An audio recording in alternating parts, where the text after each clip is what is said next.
अब परमात्मा को पता था कि राजा का टेंशन बना दी इसने, और ये दिल्ली तक पहुँचाएंगे इतने तो हार्ट अटैक हो जाए मनमाने सिकंदर का। तो कहते हैं अपने भगत की टेंशन भी परमात्मा एक सेकंड में कारण बना दे। उसी समय क्या देखा कि दरिया के बाहर सब कोई टहल रहा था, कोई नहा रहा था, कोई अपना घूम रहा था। इतने में क्या देखा कि एक मुर्दा, एक बच्चे का शव, 12-13 साल की आयु के बच्चे का शव, जिसको अंतिम संस्कार कर दिया गया था मृत्यु के उपरांत।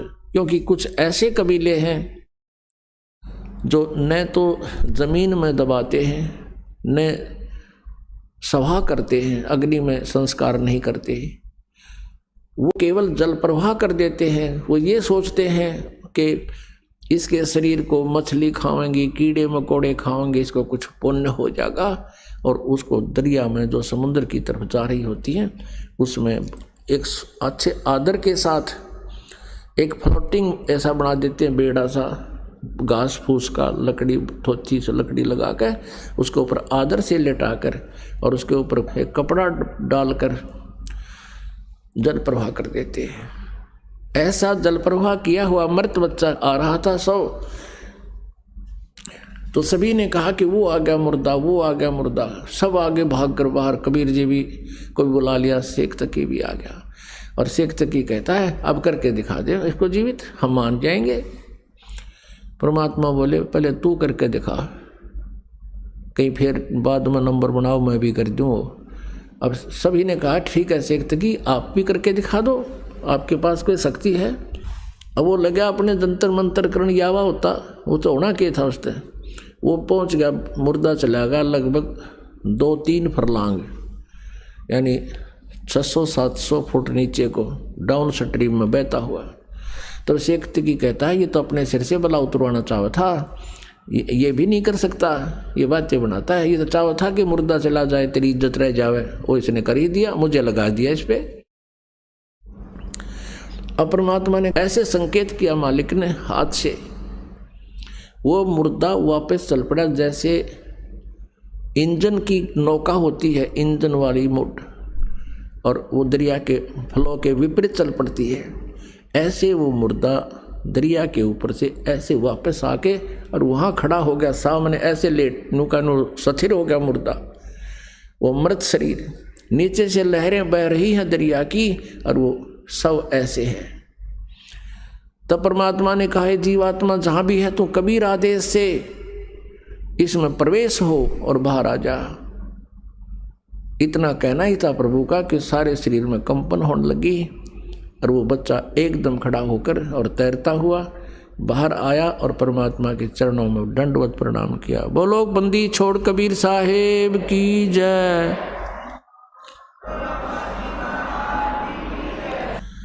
अपने आत्माओं,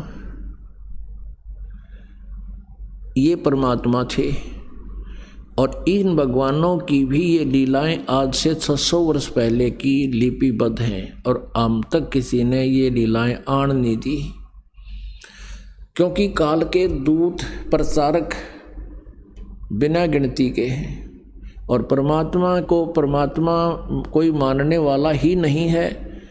भले ही कबीर पंथी कबीर जी को मानते हैं, लेकिन वो कबीर जी को सतगुरु कहते हैं और वो कहते हैं भगवान तो निराकार है, सतपुरुष तो निराकार है, कबीर जी तो केवल सतगुरु हैं। बंदी छोड़ कहा करते हैं कि काल ने ऐसा जुल्म कर रखा है कि भगवान की महिमा को नाश कर दिया।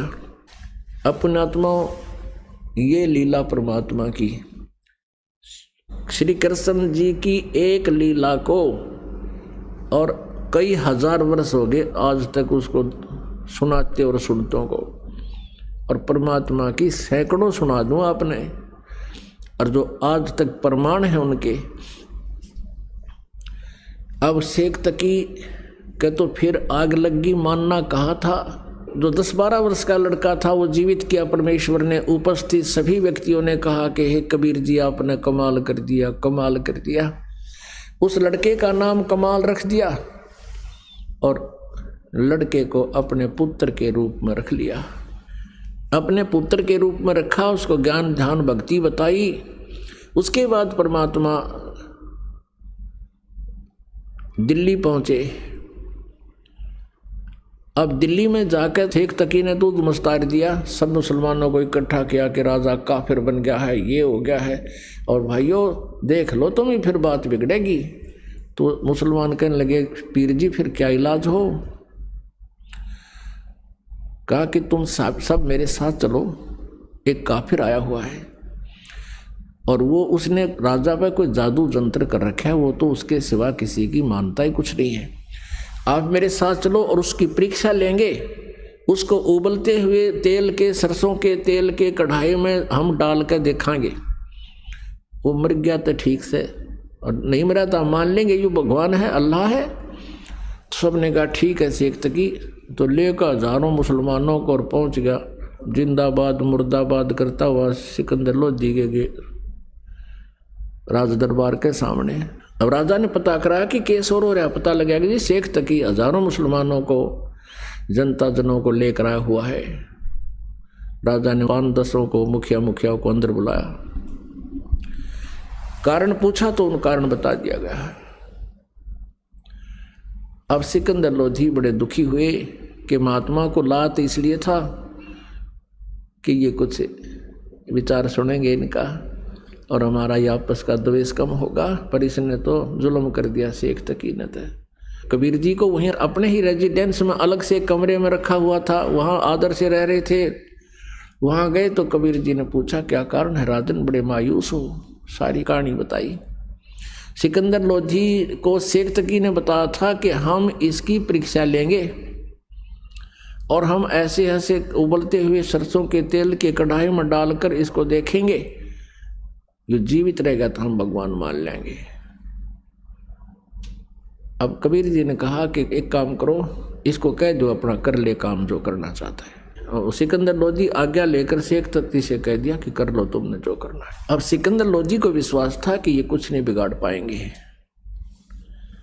उधर से आछे मोटे मोटे लकड़ चूल्हा बड़ा बना कर उसके ऊपर बड़ा कढ़ाया रख कर सरसों का तेल भर दिया और उसमें लकड़ जला दिए। उनको लकड़ जलाने वालों से कह दिया इसने कति इतना उबाल दो न जल उठे और इसमें प्रवेश होते ही चरण देसी खत्म हो जा। ऐसा ही कर दिया, उबला नो पूरी तरह जैसे चाय उबला करे। अब शेख तकी ने कहा कि लाओ उसको पकड़ कर डालो इसमें। परमेश्वर उठकर आगे खड़े हो गए कढ़ाई के पास और कहा आप इतना कष्ट ना कीजिए शेख तकी जी, मैं अपने आप प्रवेश कर जाता हूँ। परमात्मा एकदम उसमें प्रवेश कर गए और बैठ गया आराम से। गर्दन बाहर दिख रही है, परमात्मा बैठे नो देखें आराम से।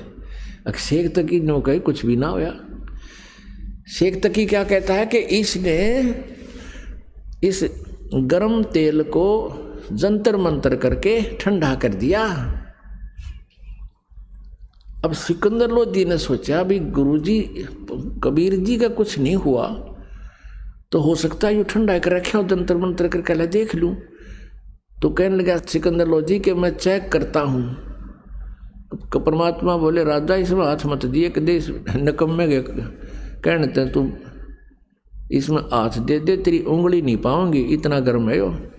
सिकंदर लोधी फिर भी नहीं माना कि कबीर जी बैठे मेरी उंगलियां के बिजली पड़ेगी। अगर नो करते करते उसने 2 उंगली अंदर डाल दी। जितनी उंगली तेल में गई थी डूबी थी उतनी कट के अलग होगी, इतनी पीड़ा होगी। सिकंदर लोधी बेहोश हो गए। तब परमेश्वर उस कढ़ाई तो बाहर आए, यूं मार दिया राजा नकम्या ने। अब क्या किया, वैद्य रहते थे साथ में डॉक्टर, सिकंदर लोधी के पानी के छींटे छाटे मारे, होश में तो एकदम आ गया। फिर पीड़ा इतनी थी वो फिर बेहोश हो गया। अब परमात्मा ने वो उंगली पकड़ कर पूरी कर दी। वह उंगली कटी हुई भी ना रही और पीड़ा फिर रहने कहा थी। फिर सिकंदर लोधी उठ गया। अब पुण्यात्माओं इस दृश्य को देखने के लिए वहां कई हजार दर्शक खड़े थे, मुसलमान और हिंदू।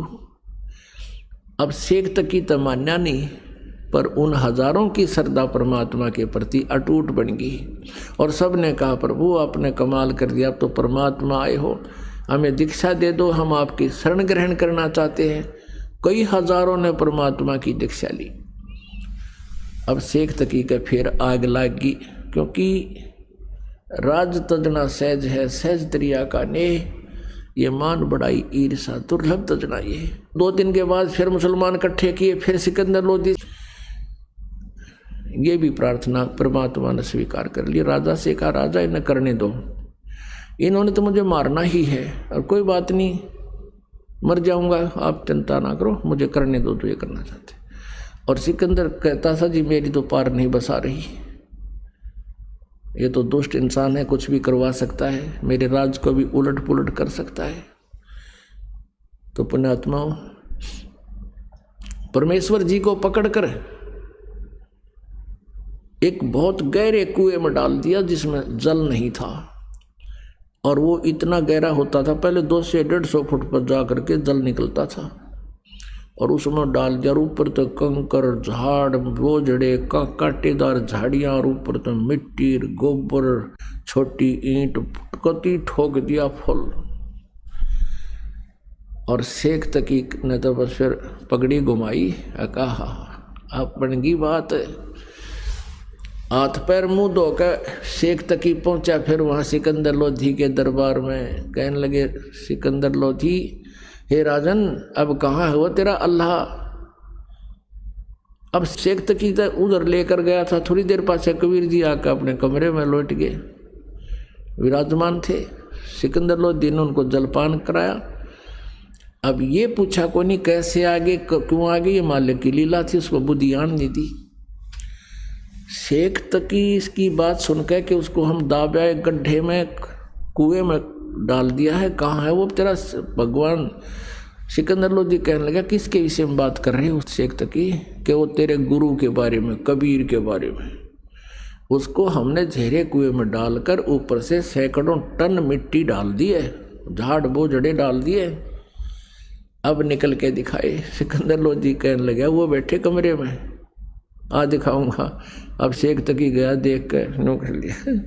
और दुष्ट ने फिर भी नो नहीं मानी, रतरा के जब ये भगवान आ रहे, पैर पकड़ ले, ये पीर, ये गुरुपना, ये भगवान के सामने नहीं चलता, और ये नकली गुरु भगवान से दूने दूर हो जाते हैं मान बढ़ाई के कारण। फिर भी नहीं माना। अब शेख तकी तो इतना जालिम था, उसने फिर एक शर्त और रख दी। कहने लगा कि मैं जब मानूंगा इसको अल्लाह है, ये मेरी बेटी शेख तकी की पुत्री 12-13 वर्ष की लड़की मृत्यु को प्राप्त हो चुकी थी, और उसको कब्र में दबा दिया गया था। अब कहने लगा, इसको मैं अल्लाह मानूंगा जब मेरी बेटी को जीवित कर दे। शेख तकी ने एक तीर में 2 शिकार करने चाहिए थे। चाहे थे कि जय नहीं जीवित हुई मेरी बेटी तो इसकी हार हो जाएगी, और जीवित होगी तो मेरी बेटी मेरे पास हो जाएगी। इस राजनीति के माध्यम से उसने फिर ये कंडीशन रख दी। परमात्मा ने कहा कि भाई कह दे सिकंदर लोधी शेख तकी को, पर तीसरे दिन इस लड़की को जीवित कर दूंगा। इससे पहले आसपास के अक्षेत्र में सब जगह डंडोरा पीट दो, मुनादी करवा दो, ऐसे नहीं बात बनेगी। कल ने फिर नाट जाएगा, यो हजारों लाखों आदमी हो, कई हजार की संख्या में, और उनको भी विश्वास हो भगवान का। अब सिकंदर लोधी ने भेज दिया आसपास सब सर्वेंट नौकर, गांव गांव में जाकर डंडोरा पीट दिया कि ऐसे ऐसे एक महात्मा आए हैं, शेख तकी की लड़की कब्र में दबा रखी है, उसको जीवित करके दिखाएंगे। इस खबर को सुनकर कई हजार, 20, 30, 50 हजार की संख्या में वह इंसान इकट्ठे हो गए, आदमी औरत सब आ गई, कब्र फुड़वा दी। अब परमात्मा ने कहा कि शेख तकी तू अब अपने जंतर मंतर करके देख ले, कदे बाद में नंबर बनावे, कर ले तू जीवित अपनी बेटी को। सभी उपस्थित जनों ने कहा कि प्रभु इसके पास अगर कोई सिद्धि शक्ति होती तो अपनी बेटी को कौन मरने देता है, कौन कब्र में दबा के जाता है, आप ही करो, इसके बस का नहीं है। तब परमात्मा ने कहा कि हे शेख तकी की बेटी जीवित हो जा। कुछ देर इंतजार किया, नहीं हुई। फिर कहा कि हे शेख तकी की बेटी जीवित हो जा, वह नहीं जीवित हुई। अब शेख तकी का तो खुशी का ठिकाना नहीं रहा, भंगड़ा पा दिया, नाचा कूदा, ने कहा देखा ढोंगी का ढोंग पकड़ा गया, देख लो भाइयों देख लो, ये ऐसा झूठा कपटी है, ये इसके अब कुछ नहीं इसके पास है ये। अब परमात्मा ने तीसरी बार फिर कहा, वह फिर भी ना जीवित हुई, पर फिर तो वो कूद दैनो जो कर मृग कूद जा कर। फिर बोला परमात्मा शांति राख पीर जी। अब देखो पुण्यात्मा, उस दुष्ट इंसान को अपनी बेटी जीवित ना होने का गम नहीं, कबीर जी के हार जाने की खुशी मना रहे। फिर परमात्मा ने क्या कहा कि हे जीवात्मा जहां भी है तू, और कबीर आदेश से वापस आ जा और इसके शरीर में प्रवेश कर बेटी के में और बाहर आ जा। इतना बोला था मालिक ने, उसको कंपन हुई पूरे शरीर में, एकदम वह लड़की खड़ी होकर के और बाहर आके परमात्मा के चरणों में दंडवत प्रणाम किया। बोलो बंदी छोड़ कबीर साहेब की जय।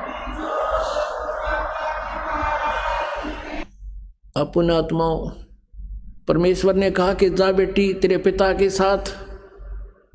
लड़की ने कहा कि नहीं, ये पिता नहीं, ये दुश्मन है समाज का, ये मानव समाज का शत्रु है।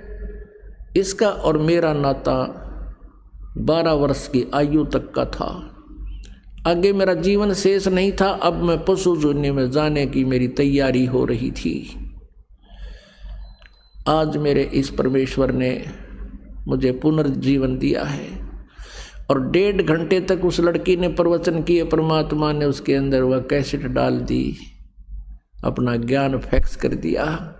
उस लड़की ने 1.5 घंटे तक प्रवचन किया कि लोगों ये खुद अल्लाह आए हैं, ये अल्लाहु अकबर हैं, ये पूर्ण परमात्मा है, ये सारी सृष्टि के रचना रहे। अपने विषय में बताया कि मैंने भी गलती कर दी थी इस परमेश्वर को ना पहचान कर, आज मेरी वो दिव्य दृष्टि काम कर रही है।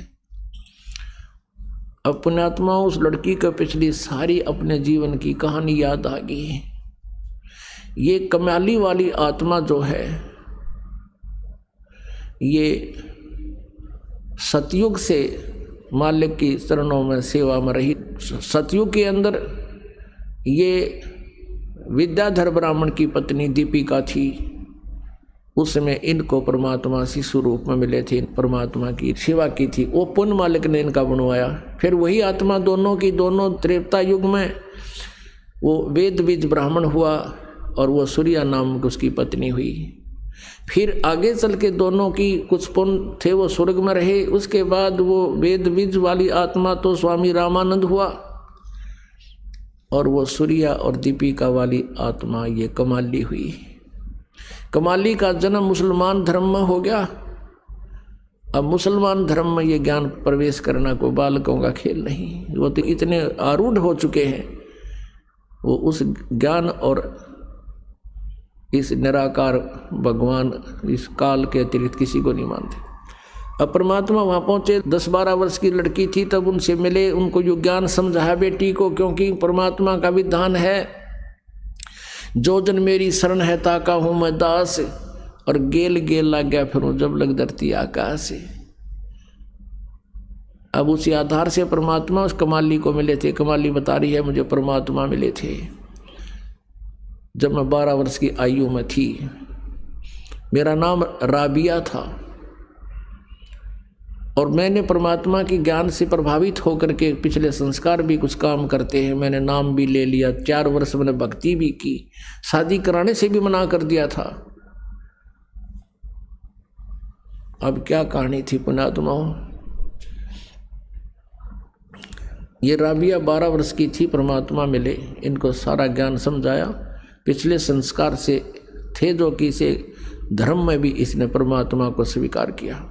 4 वर्ष तक पूरा संघर्ष किया आप समाज के साथ, अपने माता पिता के साथ, और सत साधना करती रही। और विवाह करने से मना कर दिया, मैं आजीवन ब्रह्मचारी रहूंगी। लेकिन माता पिता रूढ़िवादी गणे थे, रोटी खानी छोड़ दी, खाना छोड़ दिया। बेटी हम कहाँ मुंह दिखाएंगे, बेटी को घर पर कैसे रखेंगे। तो माता पिता के इस दुख को देखकर उसने स्वीकृति दे दी कि मैं शादी करवा लेती हूँ। लेकिन मन में ये सोच लिया कि मैं अपने पति से फैसला करूँगी। विवाह होता है तो मुसलमान धर्म में एक ऐसी प्रक्रिया होती है, उसमें निकाह कबूल करना होता है। सामने दोनों बच्चों को बिठाकर पूछा जाता है, बेटी क्या तू इसे विवाह करना कबूल करती है? वो स्वीकृति दे देती है तो विवाह होता है, नहीं तो नहीं होता है। तो वहाँ उसने स्वीकृति दे दी, विवाह हो गया। एक बहुत बड़े नेक आत्मा, बड़े अफसर साहब के उसका जो है ना विवाह हुआ, नाता जुड़ा। अब उस अपने पति को जा करके उस लड़की ने कह दिया, जी मैं आपसे 2 बात करना चाहती हूँ। उसने कहा बोलो। उसने सारी कहानी बता दी कि मैं शादी नहीं करवाऊंगी, मैं संतान उत्पत्ति नहीं करूंगी, मैं शादी नहीं करवाना चाहती थी। मेरे माता पिता जी समाज को बहुत देख रहे थे, लोक लाज में ज़्यादा दुखी हो गए थे। तो उसने कहा कि आपने फिर निकाह कबूल क्यों किया था? संतान उत्पत्ति नहीं करेगी, मुझसे मिलन नहीं करेगी, तो तुमने निकाह कबूल क्यों किया था? कि मेरी मजबूरी थी, मेरे पिताजी लोक लाज के कारण घने दुखी हो गए थे। अब आप देख लो, यदि आप जी ने मेरी शर्त स्वीकार नहीं की तो मैं आत्महत्या कर लूँगी। मैं आपको टच नहीं कर सकती, मैं गृहस्थी नहीं कर सकती। अब वो घना दयालु आदमी था, नेक व्यक्ति था। उसने सोचा भाई मैं क्यों पाप का भागी बनूं, ऐसी देवी है, भगवान से डरने वाला था। उसने कहा देखा राबिया बात सुन, ठीक है मैं तो और शादी करवा लूँगा, क्योंकि मुसलमानों में अनेक विवाह हो सकते हैं।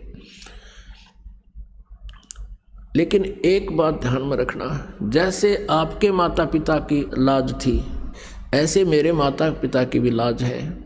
आपको मैं अलग से दे दूंगा कमरा, और तू भक्ति जैसा भी करती रहना।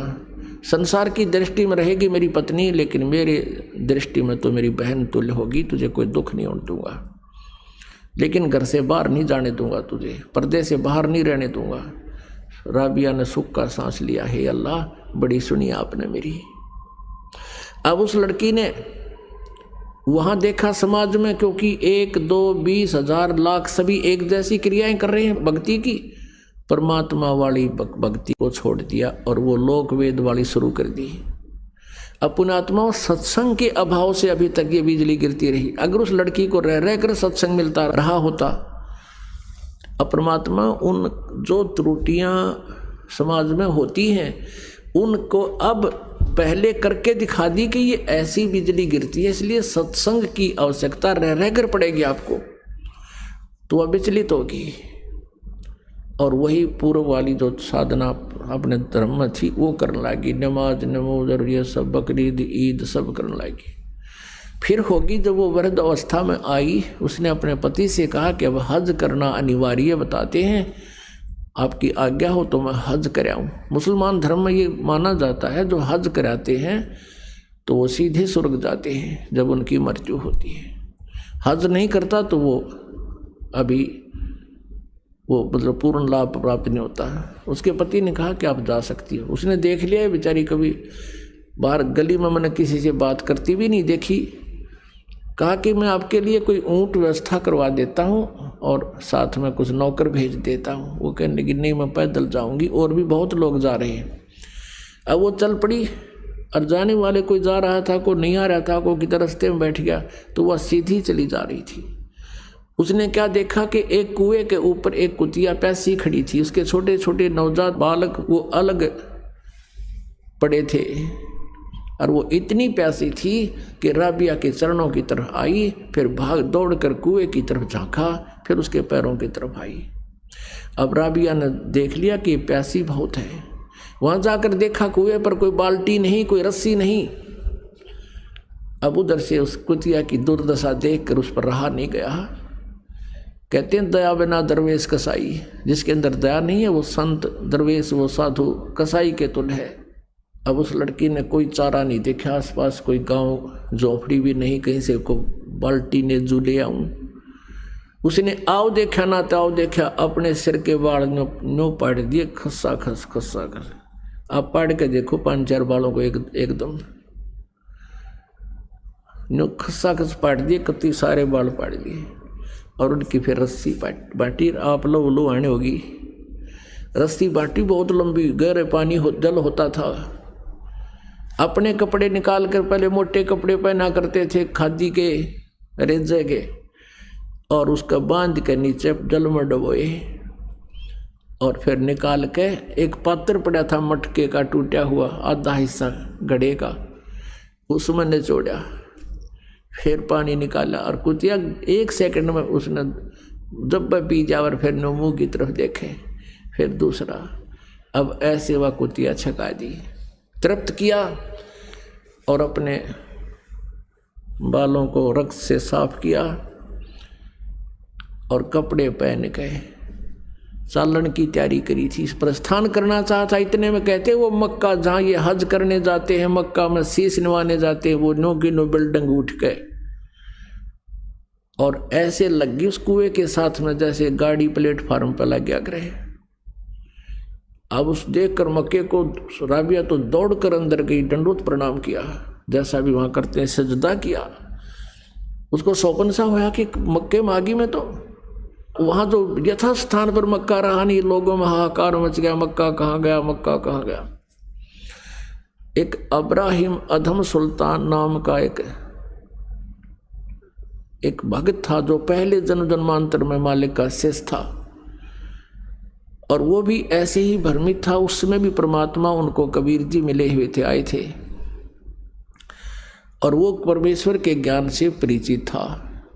वो मक्का में इस उद्देश्य से गया था कि तुम मुसलमान होते हुए मुसलमानों को समझा रहा था कि इस मक्के में भगवान नहीं है, अल्लाह तो इस तरीके से मिलेगा। अब वो परमात्मा की रजा से अब्राहिम सुल्तान जो पहले जन्म में था, उसका नाम और था पहले, अब वो प्रसिद्ध है इसलिए उसको कहा जाता है। वहाँ लोग पूछ रहे थे मक्का कहाँ गया, मक्का कहाँ गया, और अब्राहिम सुल्तान अधम को पता था, परमात्मा ने कहा था। उस नालायक लड़की ने बेटा नाम तोड़ दिया और वह साधना करने लगी जो पुरानी थी, कर्म बिगाड़ दिए। तो वो अधम सुल्तान कहते हैं कि गया रांड के लेन को नो कहे अधम सुल्तान, सुल्तान अधम मक्के गया और मक्का नहीं मकान, नो कहे यू मक्का, मक्का मन मोक्ष स्थल। इब्राहिम सुल्तान कहता है यू मक्का नहीं, तो एक ढूंढ है, मकान है। और गया रांड के लेन को नो कहे अधम सुल्तान।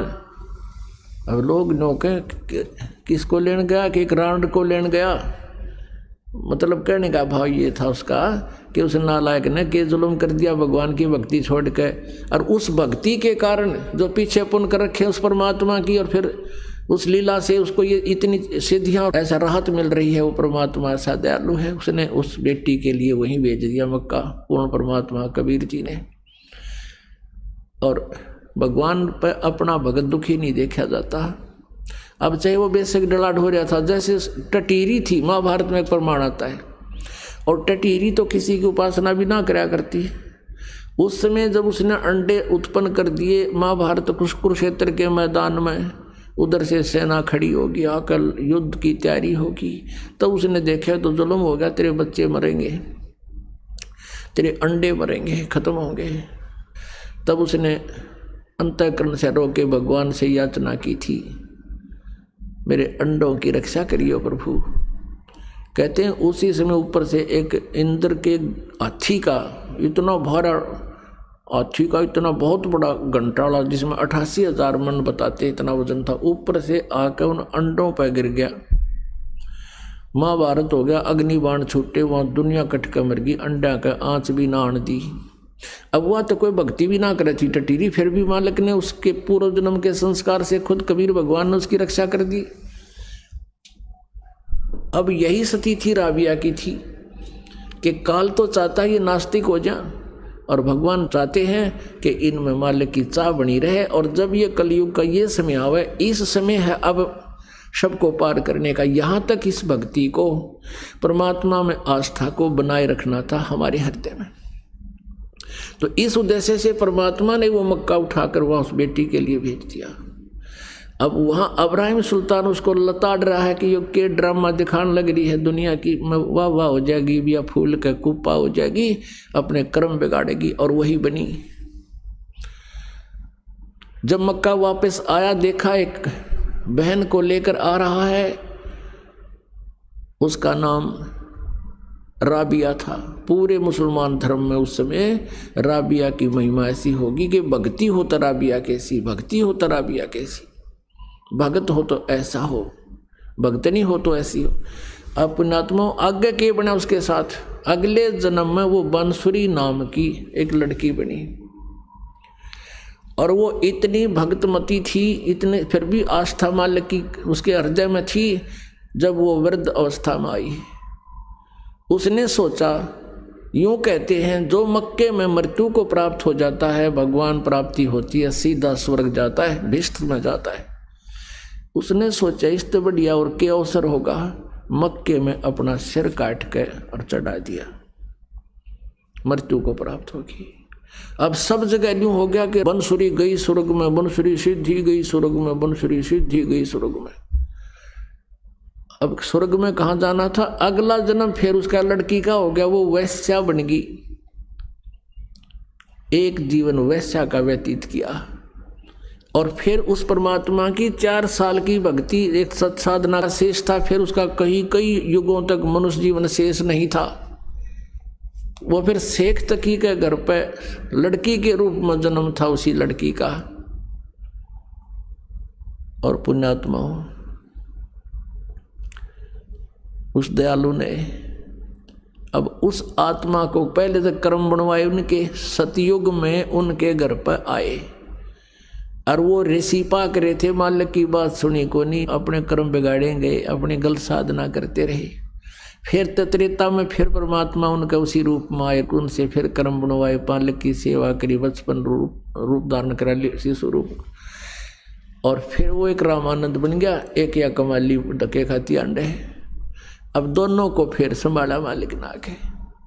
अब परमात्मा कहते हैं तुमने ना पता मैं कितना दुखी हूँ तुम्हारे लिए, तुम तो इस काल की भांग पी के अब राजी हुए फिरो हो। कबीर ये माया अटपटी सब गटान अड़ी, और किस किस ने समझाऊं या कुआ भांग पड़ी। अब परमात्मा कहते मैं रोवत हूँ सृष्टि को, सृष्टि रोवे मोहे, और गरीबदास इस वियोग को समझ नहीं सकता कोई। अपनात्मा उस परम पिता ने इतने दुख क्यों उठाए? आप इतनी भांग पी चुके हो, आपका कहे तभी असर ना होता, इतनी चढ़ रही है अपने सब कहे। हमने ये बेटा बेटी कार कोठी और ये फैक्ट्री दिखाई देती है, और परमात्मा हमें बताते हैं तुम प्रतिदिन देख रहे हो अरबपति हेलीकॉप्टर में पड़ कर मर गए, वह कंपनी भी आड़े रहेगी और कोठी बेटी बेटा भी आड़े यहीं रह गए, और वो गधा बना खड़ा है। और फिर भी आंख नहीं खुलती, क्योंकि पहले तो हमें रास्ता नहीं पता था, तब तो हमारी व्यवस्था थी। अब परमात्मा ने क्लियर कर दिया, स्पष्ट कर दिया। अब परमेश्वर कहते हैं अब भी तुम नहीं चलोगे इस मार्ग पर, फिर बच्चों मेरा दोष नहीं। फिर पुण्यात्माओं, फिर इसी प्रकार चौथे युग में ही ये दाव लगेगा जो आज आपका लगा। न यू ज्ञान यू भगवान कदे सपने में भी ना सुना था, और आज सार्वजनिक हो रहा है। परमात्मा आप धकेत हैं। अब भी ये काल के दूत काल प्रेरणा से कोशिश कर रहे थे कि हम इसको दबा दें, ये ज्ञान ऊपर ना हो करती तुम्हारी दुकान बंद हो जा। लेकिन अब परमात्मा का आदेश है, अब इसको कोई रोकने की चेष्टा करेगा, इसमें कोई बाधा करेगा, इस मार्ग में कोई रोड़ा बनकर खड़ा होगा, वो तो ऐसा होगा जैसे अंधा गधा रेल की पटड़ी पर खड़ा हो। एक अंधा गधा रेल की पटड़ी पर खड़ा हो गया, उधर से ट्रेन का आना हो गया, और वह दूर से गुड़गुड़ गुड़गुड़ की आवाज़ उसने आहट सुनी। उसने सोचा तुझे कोई डिस्टर्ब करना चाहता है। अंधे की अंतःकरण का बहुत अच्छा अनुभव होता है। उसने देख लिया कि इधर से गड़बड़ी दिखे है, उसने उधर दोनों पैर कर लिए पछले, और नो सोचने कान देश ने निकट दोनों लात मारूंगा इसके, कहाँ आ गई है मुझे डिस्टर्ब करने के लिए। अब जो ही वो ट्रेन निकट आई, उस अंधे गधे ने दोनों दलत्ती मारी और वो उठा के पटक दिया, 3 टुकड़े कर दिए। तो जो अंधा गधा था कौन? हिरण्यकशिपु था। अंधा गधा कौन था? कंस था। अंधा गधा कौन था? रावण था। और भी अब जो इस मार्ग में बाधा कर रहे हैं वो भी अंधे ही गधे हैं। अब ये तो परमात्मा की पटड़ी पे इस माल्य के मार्ग में कोई आकर बकवाद करेगा तो दाता उसको बख्शमा करेगा नहीं। अब ये पूरे विश्व में जाएगा। अब पुण्यात्माओं, इस प्रकार की लीलाओं को देखकर सबने कहा कि कमाल कर दिया, कमाल कर दिया, लड़की का नाम कमाली रख दिया। परमेश्वर ने कहा कि जा बेटी अपने पिता के साथ। नहीं, ये दुश्मन है समाज का, इसका और मेरा संस्कार केवल 12 वर्ष तक का था। अगर मेरा जीवन नहीं था मनुष्य का, उस बेटी ने खड़ा होकर के सबको बता, और मुझे अपना पिता मिल गया। कबीर परमेश्वर के चरणों में शीश टेक दिया, आप मेरे मालिक हो, आप मेरे पिता हो, आप कुल के मालिक हो। अब उस लड़की को परमात्मा ने अपनी बेटी की तरह रखा और उसको भक्ति मार्ग पर आरूढ़ किया। पुण्यात्माओं, परमात्मा की इस तरह की लीलाएं देखकर, और परमेश्वर ने एक एक दिन में 100 जगह प्रकट होकर ये सत्संग सुनाए, अपने बच्चों को सुख दिया। आज तो ये टेलीविज़न चल पड़ेगी तो एक दिन में चाहे 1 करोड़ जगह बोल ले एक आदमी। और उस समय तो कोई ऐसा मीडिया भी नहीं था, ना कोई लाउड स्पीकर थे, ना कोई ऐसा जो है ना ब्रॉडकास्ट का ऐसा विकसित साधन थे। उस समय परमात्मा के 64 लाख से हुए थे कबीर परमेश्वर के, वो कोई ज्ञान से नहीं हुए थे। वो दयालु कहते हैं, उत्तम पुरुष तु अन्य परमात्मा इति उदारत, यह लोग धर्म आविश्य विवर्ती अवैश्वर है। गीता जी अध्याय नंबर 15 के श्लोक नंबर 17 में, और यजुर्वेद अध्याय नंबर 5 के श्लोक नंबर 1 में 2 बार प्रमाण दिया है। अग्ने तनुरसी विष्णुवेत्वा सोमस्य तनुरसी। अग्नि माने परमेश्वर, तनु माने सहशरीर, असी माने है। परमात्मा सहशरीर है, परमात्मा का शरीर है, वो साकार है। फिर 2 इसलिए बोला है कि वो परमात्मा एक रूप में तो वहाँ रहता है अपने मेन मतलब सतलोक के अंदर एक सिंहासन पर विराजमान रहता है, अपना ही अन्य रूप धारण करके वो शिशु रूप धारण करता है और वहाँ भी रहता है।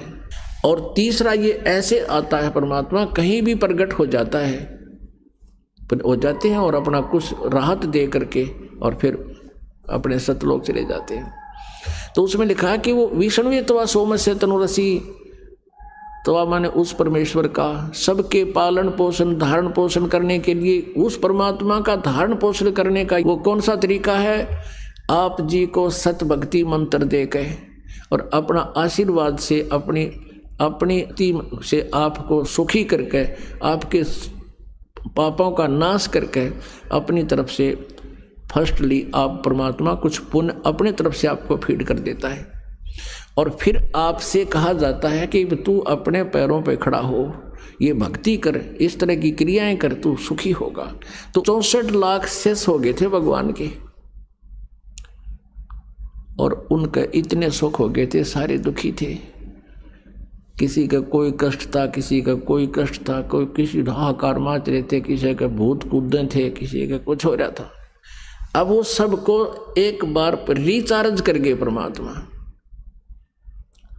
लेकिन हम ज्ञान आधार नहीं था हमारा, हमने केवल भौतिक सुखों को ही आधार मान के परमात्मा को मान रखा था कि ये हमारा गुरुजी बहुत अच्छे हैं और बहुत राहत देते हैं। हमने भगवान को भगवान स्वीकार नहीं कर पाए, क्योंकि हम सदग्रंथों से परिचित नहीं थे और हमारे पूर्वज जो उसमें हम इलिटरेट थे, अशिक्षित थे, अक्षर ज्ञान नहीं था। और अक्षर ज्ञान केवल एक ब्राह्मण वर्ग को होता था, संस्कृत पढ़ने का अधिकार। और इन्होंने वेदों और पुराणों को समझा नहीं। और परमात्मा यही ज्ञान जो दास आपको बता रहे थे 600 वर्ष पहले, यही ज्ञान बताया करते थे। इन अज्ञानी ऋषि महर्षि और नकली गुरुओं ने इस ज्ञान को, परमात्मा के यथार्थ ज्ञान को रिजेक्ट कर दिया था, ये कह करके कबीर अशिक्षित है, ये वेदों पुराणों और गीता के बारे में क्या जाने, ये झूठा है। और जिस कारण से हम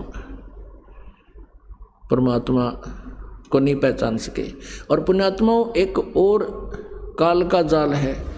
परमात्मा तो सुख देगा ही देगा आपको, वो तो सुख सागर है, लेकिन जब आपको राहत मिल जाती है, सुख हो जाता है, तो आप भगवान से दूर अवश्य हो जाते हो।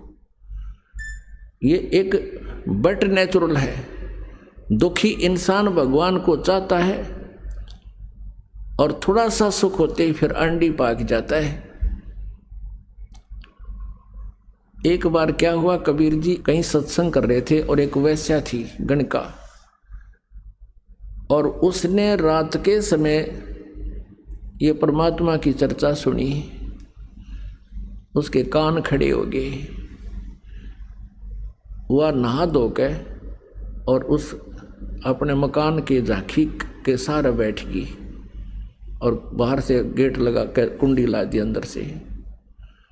शांति से उसने सुना भगवान की चर्चा। उसकी आत्मा ने धिक्कार दिया उसको कि मैं क्या कर रही हूँ, ओए होए मुझे करना के चाहिए था। मालिक ने 2 घंटे प्रवचन किए वहाँ पर ऊंची आवाज में। रात का समय, शांत मौसम, दूर तक आवाज जाती है। लड़की ने उसी समय जाकर परमात्मा के चरणों में मत्था टेक दिया और कहा, प्रभु क्या मेरे जैसी नीच का भी उद्धार हो सकता है? परमात्मा ने पूछा, आप कौन हो? खड़ी होकर बताया बेटी ने कि मैं एक वैसा हूँ। ये भगवान, मैंने आपका ज्ञान सुना, मेरा तो कालजा पाट गया, मैंने अनजानपने में पाप करे, मालिक मुझे माफ़ कर दो। परमात्मा बोले, बेटा साबुन का स्वभाव है मैल काटने का, आप नाम लो, आगे बुराई त्याग दे, पार होगी या कौन सी बात है। अब नाम ले लिया। अब उसका तो भूख जागेगी भगवान की भक्ति की। जहाँ भी सत्संग किसी के घर या आंगन कहीं आसपास बगड़ में हो, परमात्मा बेटी तुरंत पहुँच जाती। और वो जो पहले परमात्मा के शिष्य थे वो सुखी हो गए थे, उनका दुख रहा को नहीं। उनकी कुछ दिनों के बाद वो अपने सोच से सोचने लग जाते हैं, परमात्मा का आदेश भी भूल जाते हैं। वो उस लड़की को धमकाने लगे, कहने लगे तू यहाँ मत आया कर, तूने महाराज जी की बेइज्जती करा दी, लोग यहाँ क्या कहेंगे, एक वैसे आती है सत्संग में, गुरु जी बदनाम हो जाएंगे। 2-4 भक्तान वह धमका दी। अब वो लड़की परमात्मा के पास बैठकर बहुत रोई। मालिक ने पूछा, बेटी बात क्या है? उसने बताई, जी अब मैं क्या करूं, अब मेरे ऐसे ऐसे कुछ भक्त मुझे ऐसे कह रहे हैं तू यहाँ मत आया कर, मालिक मैं रह नहीं सकती, मैं चाहती हूँ कि अधिक से अधिक आपका ज्ञान सुनो, मेरे पाप कटे हैं। तो परमात्मा ने सत्संग के माध्यम से कहा था, भाई कुष्टी होवे संत बंदगी कीजियो, हो वैसा कै विश्वास चरण चित दीजिए। यदि कोई कितना दुखी रोगी कोई भी भक्त है, भगवान की भक्ति करता, उस पर नफरत ना करना, और चाहे उसको भी प्रणाम करना, प्यार से रखना। और चाहे कोई वैसा है और उसको भी यदि परमात्मा की तड़प है, सच्ची लगन है, उसके हृदय में चाह है, तो उसको भी एक बहन बेटी और आदरणीय मानना। और जब सत्संग में नहीं आवेगा कोई दुखी, यानी चोर, डाकू, लुटेरा, वो अब दुष्कर्मी, तो फिर उसको पता कि चलेगा तो बुंडे कर रहा का अच्छे कर रहा हो, तो ऐसे कर ही रहा था। तो सत्संग में आने से ही पता चलेगा। जैसे मैले कपड़े का साबुन और पानी लगाना ही बंद कर देंगे, दूना मैला होगा होता है। और उनको बुला कर भी कहा, बेटा ऐसे नहीं कहना चाहिए तुमने, तुम कितने अच्छे थे, अपने अंदर झांक कर देखो। एक समय एक औरत को पीट रहे थे गांव वाले, एक साधु संत पहुंच गए, कारण पूछा क्यों पीट रहे हो, क्यों इसको मार रहे हो। अब सभी ने बताया, जी ये बहुत दुष्टा है, ये कुलटा है, ये दुराचारणी है, ऐसे है, ये व्यभिचारणी है। उस संत ने कहा कि भाई ऐसा करो, इसको सजा देंगे पर दूसरे तरीके से, कि भाई एक एक पत्थर उठा लो सारे, और इसका पत्थर मैं कहूँ वो पत्थर मारना, सभी मारना, पर एक ध्यान से सुनना कि पत्थर वही मारे जिसके मन में कभी किसी बहन बेटी को देखकर दोष ना आया हो, और जिसने कभी ऐसा पाप ना कराया हो। उस संत के बारे में ये बहुत वेल नोन थे कि इसने जब वचन काट दिए तो ये आपको बहुत कुछ दुख दे सकता है, सिद्धि वाला संत है। अब सभी के हाथ से पत्थर गिर गए, वहीं पर कोई मारने की हिम्मत ना पड़ी। अब हमारे अंदर ये एक त्रुटि है, हम दूसरों का दोष देखकर उसको बहुत भला बुरा कह देते हैं और अपने को छुपा कर रखते हैं और फिर हम समाज में इज्जत बनाए बैठे होते हैं। तो पुण्यात्माओं, परमात्मा ने हर तरह से ज्ञान दे दिया पर वो बुद्धि भ्रष्ट मानने को नहीं, क्योंकि सुख हो गया था और सुख में ये बकवाद दबाया करें। फिर परमात्मा क्या करते, कहने लगे बेटी मैं तेरे घर पर आया करूँगा। अब परमात्मा उस लड़की के पास जाने लगे, आंगन में बैठ जाते, गली के कवाड़ खुले छोड़ के, और उस बेटी को ज्ञान सुनाया करते थे। अब और ज़्यादा सुरसुर होगी पूरे संगत में। वह गुरु जी तब बुढ़ापे में बिगड़ गए, इन तक कति नाश कर दिया, अपनी अपनी अकल प्रयोग करने लगे। और जो गुरु जी के बारे में ऐसा कह दिया वो तो फिर गुरु जी का गुरु हो गया। अब परमात्मा ने सोचा भाई लाइन की फड़क काट दूं और ये भी पिछोड़ देख लूं कितने से ये भगत से ये सुख मेरे से प्राप्त करने से इनका लाभ हुआ, इसलिए मैंने मेरे पीछे पीछे फिर रहे हैं। क्या इन्होंने मुझे समझा भी है कि नहीं? कितनों ने समझा है? परमात्मा ने कहा कि उस लड़की से बेटी तू एक काम कर, कल हमारे साथ चलना है, ऐसे ऐसे करना है, सारे आभूषण पहन ले जैसे तू पहले करती थी, सब अपना ये लिपस्टिक विपस्टिक ला के पूरी तैयार होकर जाना, जो पिताजी आपकी आज्ञा। उधर से अपने शिष्य रविदास जी से कबीर जी ने कहा कि एक हाथी किराए पर ले ले, एक दिन का, और ले लिया किराए पर हाथी। गंगा जल भर लिया परमात्मा कबीर जी ने बोतल में, पारदर्शक बोतल में।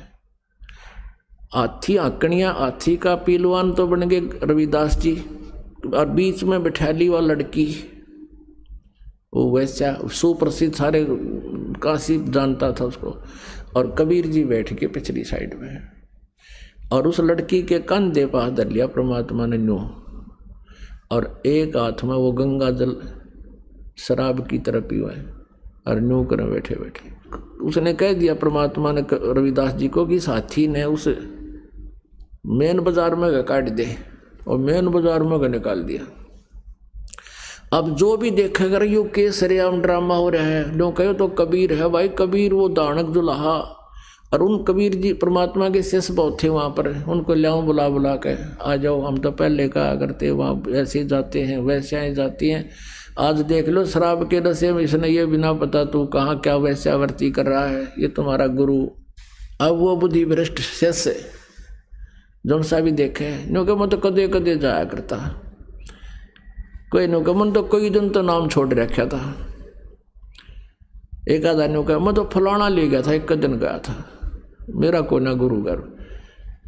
अब कहने का भाव ये है परमात्मा कि इस लीला को देखकर वो 64 लाख विमुख हो गए। कुछ तो लोग लाज के मारे संपर्क तोड़ गए परमात्मा थे। एक अर्जुन सरजुन नाम के 2 भगत थे, वो कहीं बाहर गए हुए थे, वो वापस आए तो सारे भक्ता ने कहा भाई गुरु जी का तो दिमाग चल गया, गुरु जी ने तो जुल्म कर दिया, सरेआम वैश्या वर्ती कर रहे थे, दारू पीने लायक गए थे और एक वैश्या को लेकर हाथी पर घूम रहे थे। उनका ना जच्ची यह बात, अब भाई तुम गुरु जी के बारे में तुम ये शब्द कह रहे हो, तुम्हारी जुबान कट जाएगी। और ऐसे महापुरुष के बारे में तुम क्या बोल रहे हो, तुम्हारी कहाँ बुद्धि चली गई, कौन से पाताल में तुम कहाँ घूम रहे हो, क्या बकवाद करे हो, शराब तुमने पी रखी है क्या? उन्होंने बहुत कहा, लेकिन वह उनके शिष्य दूसरे थे, उन्होंने बोले तो आप न बेरा पट जाएगा, शाम न चले जाना, वहाँ पर उस वैश्या के घर मिलेंगे आपको। अब उस बेटी की भावना देखकर परमात्मा वहीं पहुंच गया। उन दोनों को भी पिछोड़ना था मालिक ने, उनकी भी पिछोड़ करनी थी, जांच करनी थी ये कितने हैं। तो जाकर देखा अर्जुन सरजुन ने गली में से निकले, सामने का गेट खुला गली वाला, सामने परमात्मा बैठे चारपाई पर, वो लड़की बैठी नीचे जमीन पर और सतगुरु के पैर दबा रही। अर्जुन सरजुन एक बात आगे निकल गए, आगे निकल गए, फिर देखा गुरुजी बैठे, भाई तो बात बिगड़ गई। दोनों ने सोचा चल गुरुजी को कुछ प्रार्थना करते हैं, आकर के अंदर कहने लगे गुरुजी आपने यहाँ नहीं बैठना चाहिए था, यूं तो एक बदनाम औरत का द्वार है। परमात्मा कहने लगे अर्जुन सरजुन तुम मेरे शिष्य नहीं रहे बेटा, आज तुम मेरे गुरु होगे जब गुरु जी को राय दे रहे हो। और जब भाग जाओ दुष्टो, तुम्हारी बुद्धि भ्रष्ट होगी। परमात्मा ने कहा कि ऊंच नीच में हम रहें, ये तो मेरे लिए तो हाड चाम की दे। अर्जुन सर्जुन समझियो तुम करियो शब्द सने। और कहा कि तुम जाओ, भाग जाओ यहाँ से। अब उनकी तो वो कुछ अच्छी संस्कारी हंस थे, वही बैठ गए पेट पकड़ के। अब हमने गलती कर दी भगवान, हे परमात्मा हमारी तो बुद्धि चल गई। अरे निकम्यो, जब मेरे से इतना लाभ तुमको मिल रहा था, जब तुम भगवान था, अब मैं दुष्ट हो गया। इतनी अकल भी काम नहीं कर रही, तुम्हारे मुर्दे तक जीत दे करे, तुम्हारी हर तरह से लाभ मिला। तो अर्जुन सर्जुन बैठ के नहीं बोले भगवान हम पापियों का उद्धार भी हो सकता है। परमात्मा बोले अब इस शरीर से नहीं हो सकता, क्योंकि तुम कितनी बात बना लो, अब तुम्हारे अंदर वो लगाव मेरे प्रति बन नहीं सकता, क्योंकि आपके हृदय में ये जमा हो चुकी है। गुरु जी आप गलत बैठे। और किसी का जच्चा भी कोई ना इस अतिथि में, तो जच वही हंस है जो अपने गुरु के प्रति एक इतनी भी आस्था बिगड़े नहीं मन में, चाहे कोई सारा समाज कह ले। आज इस दास के साथ वही लीला हुई, क्रोथा कांड। परमात्मा की लीला है, इतनी बदनामी कर दी। और बात जीरो भी कोई ना, गुंडा गर्दी करते थे, आश्रम में न्यू करते थे, और न्यू होता था, जुल्म होता था, समाचार पत्रों में प्रकाशित करवा दिया। या लीला परमात्मा की थी आप जी को परखने के लिए। लेकिन आप इतने पुण्यात्मा थे, और पहले की इन दुर्घटनाओं से कि कहाँ मार खाते, ये फाउल पॉइंट आपका याद भी थे। इस कारण से आज आप सफल हुए और उसका ये परिणाम देख रहे हैं। पहले से कई गुना परमात्मा की प्यारी आत्माएं उमड़ कर आई हैं।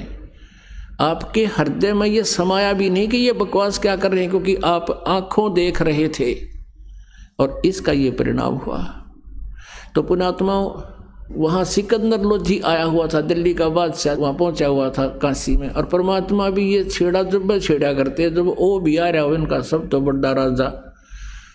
अब सिकंदर लोधी को पास पहुँचा, शेख तकी भी गेल जा रहा था साथ में। और शेख तकी के पास हिंदू मुसलमान सारे इकट्ठे होकर गए, राजा क्या रहा, बड़े अब बादशाह आ रहे हैं। उनको शिकायत किया, भगवान हमारा तो जीना आराम हो गया, बहन बेटियों का घर से बाहर निकलना मुश्किल हो गया, सरेआम वैश्यावृत्ति हो रही है। कौन है, किसने करी, लाए पकड़ कर कबीर जी को। और सिकंदर सामने खड़ा, वो दुष्ट इंसान है जिसको ऐसा राहत दी, ऐसे सुख दिए, आज उसकी बुद्धि भी चाल गई, उसकी बुद्धि भी स्लिप कर गई। और डर गया जनता ते कि तेरा राज ना चला जा। अरे राज तो भगवान देता है, जनता राज दे तो फिर कहना है कि है। अब कहने का भाव ये है, परमात्मा को क्या सजा देनी चाहिए कि इसको बांध जूड़ के, हथकड़ी गल में तोक, हाथा में हथकड़ी, पैर में बेड़ी, और लगा के दरिया में डाल दो, गंगा में। ऐसा ही किया गया, नौका में बैठाकर बेड़ी और हथकड़ी लगाए लगाए, गले में तोक डले हुए, और परमात्मा को गंगा के बीच में जाकर पटक दिया। और दर्शक पूरी काशी चारों तरफ खड़ी, पूरी काशी के लोग। अब वो परमात्मा को जो जल में पटका, हथकड़ी बेड़ी अपने आप टूट के एक तरफ गिर गई, और परमात्मा उस जल पर ऐसे बैठ गए जैसे थल पर बैठा करे, और नीचे से लहरें खूब उमड़ उमड़ कर जा रही हैं। अब वो नौकाले तो वापस आ गए, परमात्मा बैठे नौके, और सब देखें अभी तो कोई नहीं डूबया। फिर शेख तकी ने कहा इसका पत्थर मारो, पत्थर मारो, लग गया पत्थर मारने। फिर कहने लगा शेख तकी कि इसका तीर मारो, गोली मारो। अब वो भी ना लगी। फिर क्या कहा कि लाओ तोब लाओ, तोब लाओ। तो सारे बुद्धि भ्रष्ट हो रही। राजा ने आदेश दे दिया, तोब ले गए, और वहाँ से तोब के गोले मारे परमात्मा पे। वो कोई तो उड़े फंसे, हाँ, या फिर दूर जाकर पड़ा, मनमानो 2 किलोमीटर दूर की तो जोड़ तालाब में परमात्मा ने इसी जगह ना पड़न दिया कि तोड़ का नाश करते हैं। कहते हैं 4 पैर तक है, ओए होए, यानी 12 घंटे तक वो दुष्ट आत्मा परमात्मा पर तोब के गोले गोली पत्थर लट कितना जो आत्मा जब मारे थे, और दाता का कुछ ना बिगड़ा। गरीबदास जी कहते हैं, गरीबदास उस पुरी में सबकी बुद्धि का नाश है, और फिर भी उनके सभी की बुद्धि का नाश हो रहा है, नो पहचान नहीं सके रहा भगवान बैठा, और इसका कोई असर नहीं हो रहा, पैर पकड़ लो और माफी मांग लो। फिर परमात्मा ने सोचा कि ये शेख तक की इन भोली आत्माओं का कि न्यू रिहर्सल कराएं जागा। एकदम नीचे बैठ के जल में डूबते दिख गए, सब ने खुशी बनाई, डूब गए डूब गए डूब गए, फिर गिरती रेगी इसके ऊपर। शेख तकी ने भेजे रविदास जी के पास कि पूछो वो कहाँ है, भगवान कहा करता कबीर को भगवान है कबीर, भगवान है कबीर, पूछो कहाँ है वो। वहाँ गए तो कबीर जी वहाँ एक तारा लेकर अपने शब्द करने लग रहे, उन्होंने देख कर उल्टे भाग लिया जी, वो बैठा वो बैठा वो बैठा। फिर पकड़ लाए परमात्मा को। एक खूनी हाथी होता था, उसको शराब पिला देते थे, और वो फिर आदमी को बुरी तरह मारता था, तोड़ता था, फाड़ता था, और फिर उसको बुरा हाल कर देता था, खाता था। तो ऐसे कोई किसी अपराधी को सजा दिलाते थे, और दर्शक चारों तरफ खड़े हो जाते थे। सिकंदर लोधी विराजमान है ऊंचे मंच पर, एक परमात्मा को बांध कर डाल दिया मैदान में, और एक पीलवान से जो पहले ट्रेंड था उस हाथी को लेकर आया, उसको शराब पिला रखी। अब हाथी जब निकट आया परमात्मा के, तो एकदम परमात्मा ने एक शेर का रूप दिखा दिया। हाथी तो लीद कर चंगाड़ मार उल्टा भाजे, और पीलवान ने सोची तेरी नौकरी गई, अब तू मरेगा। उसको सीधे भाले ठोकर उसने फिर सीधा करा, वो फिर देख कर भाग ले। अब परमात्मा ने सोची इस जीव ने बड़ा दुखी करेगा। उस सिकंदर लोधी को परमात्मा ने अपना स्वरूप दिखा दिया, वो शेर का रूप उसको दिखा दिया सिकंदर लोधी को। और नो दिखा जानो ईब आया मंच पे, और नो कापा खड़ा खड़ा खड़ा हो गया एकदम नो, और एकदम फिर उस शेर का खत्म रूप समाप्त करके परमात्मा इतना तेजों में शरीर दिखाया उसको, आसमान तक अड़े हुए नजर आए परमेश्वर। सिकंदर लोधी ऊपर मंच से चल पड़ा कांपता हुआ, और नीचे आकर दंडवत प्रणाम किया परमात्मा को। बोलो सतगुरुदेव।